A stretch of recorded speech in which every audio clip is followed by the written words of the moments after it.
PGIM India mid cap opportunity fund. यह fund एक mid cap category का fund है।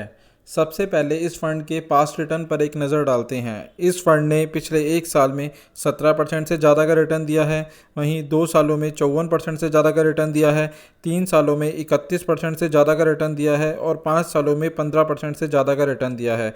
वहीं बात करें कैटेगरी वाइज रिटर्न की, तो इसने एक साल में 12% से ज़्यादा का रिटर्न दिया है, 2 सालों में 40% से ज़्यादा का रिटर्न दिया है, 3 सालों में 19% से ज़्यादा का रिटर्न दिया है और 5 सालों में 10% से ज़्यादा का रिटर्न दिया है। तो आप देख सकते हैं कि इस फंड ने हर एक साल अपनी कैटेगरी को बीट किया है। इस लिहाज से यह एक निवेश के लिए अच्छा ऑप्शन हो सकता है। अब बात करते हैं स्कीम डिटेल के बारे में। यह फ़ंड एक ओपन एंडेड फ़ंड है। ओपन एंडेड वह फ़ंड होते हैं जिसमें आप कभी भी इन्वेस्टमेंट कर सकते हैं और कभी भी विड्रॉ कर सकते हैं। इसका बेंचमार्क निफ्टी मिड कैप 150 है। वहीं बात करें इस पे लगने वाले एग्ज़िट लोड की, तो यदि आप 90 दिन से पहले विड्रॉ करते हैं तो इसके ऊपर आपको 0.50% का एग्ज़िट लोड लगेगा। वहीं अगर आप 90 दिन के बाद विड्रॉ करेंगे तो उस पर किसी भी प्रकार का कोई एग्ज़िट लोड नहीं है। वहीं बात करें इन्वेस्टमेंट की, तो SIP के केस में आप 1000 रुपये से इन्वेस्टमेंट की शुरुआत कर सकते हैं और लमसम के केस में आप 5000 रुपये से इन्वेस्टमेंट की शुरुआत कर सकते हैं। यह फ़ंड 2013 में लॉन्च हुआ था। वहीं इस फंड का जो अभी तक का एसेट अंडर मैनेजमेंट है वह है 5012 करोड़ रुपए का। वहीं बात करें इस फंड पे लगने वाले एग्ज़िट लोड की, तो इसका एग्ज़िट लोड 2.13% का है। और यदि इस फंड में किसी व्यक्ति ने 1 लाख रुपए का इन्वेस्टमेंट किया होता जब यह फ़ंड लॉन्च हुआ था, तो आज उसकी वैल्यू 3,86,000 रुपये होती। और अगर SIP रिटर्न की बात करें तो इसने सालाना का लगभग 17% का SIP में रिटर्न दिया है। यह फ़ंड 3 फंड मैनेजर के द्वारा मैनेज किया जाता है। पहले हैं अनिरुद्धा नेहा, दूसरे हैं मिस्टर विवेक शर्मा, तीसरे हैं मिस्टर कुणाल जैन। वहीं बात करें टॉप 5 सेक्टर एलोकेशन की, तो इसके अंदर इंजीनियरिंग्स एंड कैपिटल गुड्स के अंदर 11.97% का इन्वेस्टमेंट है। ऑटो एंड ऑटो अलायंस के अंदर 10.10% का इन्वेस्टमेंट है। केमिकल्स के अंदर 8.05% का इन्वेस्टमेंट है। 0.63% का इन्वेस्टमेंट है।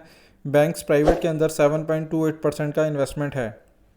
वहीं बात करें टॉप 5 कंपनी एलोकेशन की, तो प्रेसिडेंट सिस्टम के अंदर 4.19% का इन्वेस्टमेंट है। HDFC बैंक में 3.73% का इन्वेस्टमेंट है। TVS मोटर के अंदर 3.59% का इन्वेस्टमेंट है।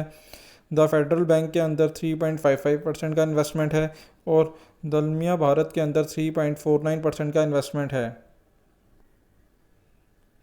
वहीं बात करें ओवरऑल इन्वेस्टमेंट की, तो इसके अंदर सबसे ज़्यादा मिड कैप के अंदर इन्वेस्टमेंट है, क्योंकि यह एक मिड कैप कैटेगरी का फ़ंड है।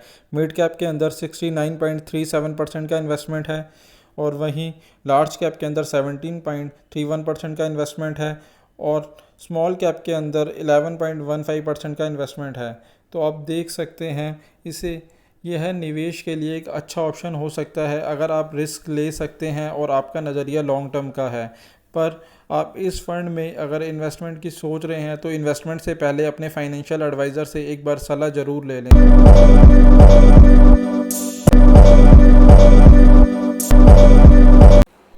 Motilal Oswal mid cap 30 fund. यह फ़ंड मिड कैप कैटेगरी का फ़ंड है। सबसे पहले इस फ़ंड के पास रिटर्न पर एक नज़र डालते हैं। इस फ़ंड ने पिछले एक साल में 24% से ज़्यादा का रिटर्न दिया है, 2 सालों में 47% से ज़्यादा का रिटर्न दिया है, 3 सालों में 19% से ज़्यादा का रिटर्न दिया है और 5 सालों में 11% से ज़्यादा का रिटर्न दिया है। वहीं बात करें कैटेगरी वाइज रिटर्न की, तो इसने एक साल में 7% से ज़्यादा का रिटर्न दिया है, 2 सालों में 41% से ज़्यादा का रिटर्न दिया है, 3 सालों में 17% से ज़्यादा का रिटर्न दिया है और 5 सालों में 12% से ज़्यादा का रिटर्न दिया है।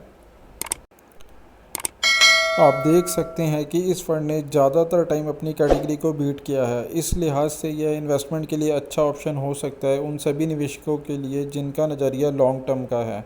अब बात करते हैं स्कीम डिटेल के बारे में। यह फ़ंड एक ओपन एंडेड फ़ंड है। ओपन एंडेड वह फ़ंड होते हैं जिसमें आप कभी भी इन्वेस्टमेंट कर सकते हैं और कभी भी विड्रॉ कर सकते हैं। इस फ़ंड का बेंचमार्क निफ्टी मिड कैप 150 है। वहीं बात करें इस फ़ंड पे लगने वाले एग्ज़िट लोड की, तो यदि आप 1% तक एग्ज़िट लोड लगेगा यदि आप 15 दिन से पहले विड्रॉ करते हैं, और अगर आप 15 दिन के बाद विड्रॉ करेंगे तो उस पर किसी भी प्रकार का कोई एग्ज़िट लोड नहीं लगेगा। वहीं बात करें इन्वेस्टमेंट की, तो SIP और लमसम दोनों ही केस में आप 500 रुपये से इन्वेस्टमेंट की शुरुआत कर सकते हैं। यह फ़ंड 2014 को लॉन्च हुआ था। वहीं बात करें इसका अभी तक का जो एसेट अंडर मैनेजमेंट है वह है 2750 करोड़ रुपए का। वहीं जब यह फ़ंड लॉन्च हुआ था, यदि उस समय किसी व्यक्ति ने इसमें 1 लाख रुपए का इन्वेस्टमेंट किया होता तो आज उसकी वैल्यू 4,22,000 रुपये होती। पे लगने वाले एक्सपेंस रेशो की, तो इस फंड का एक्सपेंस रेशो 2.03% का है। यह फंड 2 फंड मैनेजर के द्वारा मैनेज किया जाता है। पहले हैं मिस्टर अभिरूप मुखर्जी और दूसरे निकेत शाह। अब बात करें टॉप 5 सेक्टर एलोकेशन की, तो NBFC के अंदर 13.93% का इन्वेस्टमेंट है, ऑटो एंड ऑटो अलायंस के अंदर 12.04% का इन्वेस्टमेंट है, कैश एंड कैश एविलेशन के अंदर 10.49% का इन्वेस्टमेंट है, रियल्टी के अंदर 9.04% का इन्वेस्टमेंट है, ऑयल एंड गैस के अंदर 7.89% का इन्वेस्टमेंट है। कंपनी एलोकेशन की, तो ट्यूब इन्वेस्टमेंट के अंदर 12.04% का इन्वेस्टमेंट है, द फिनिक्स के अंदर 7.90% का इन्वेस्टमेंट है, गुजरात गैस के अंदर 7.89% का इन्वेस्टमेंट है, CGA पावर के अंदर 5.84% का इन्वेस्टमेंट है और मैक्स फाइनेंशियल के अंदर 5.23% का इन्वेस्टमेंट है। की, तो इस फंड के अंदर सबसे ज़्यादा मिड कैप के अंदर इन्वेस्टमेंट किया गया है, क्योंकि यह एक मिड कैप कैटेगरी का फ़ंड है। मिड कैप के अंदर इसके अंदर 70.26% का इन्वेस्टमेंट है।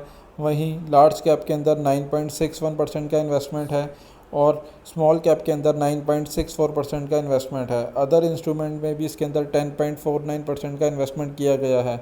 तो आप देख सकते हैं इसके अंदर तीनों ही सेक्टरों के अंदर इन्वेस्टमेंट किया गया है, बट इसके अंदर लार्ज पोर्शन मिड कैप के अंदर रखा गया है। तो आप देख सकते हैं यह इन्वेस्टमेंट के लिए अच्छा ऑप्शन हो सकता है यदि आपका नज़रिया लॉन्ग टर्म का है। पर इस फंड में इन्वेस्टमेंट से पहले एक बार अपने फाइनेंशियल एडवाइज़र से सलाह ज़रूर ले लें। साथ ही साथ अगर आप इस फंड में या किसी भी और फंड में इन्वेस्टमेंट करना चाहते हैं तो अब आप हमारे मोबाइल ऐप के थ्रू भी इन्वेस्टमेंट कर सकते हैं, जिसका लिंक नीचे डिस्क्रिप्शन में दिया गया है। वीडियो अच्छा लगा हो तो प्लीज़ इसे लाइक शेयर करें और हमारे चैनल को सब्सक्राइब करें। धन्यवाद दोस्तों।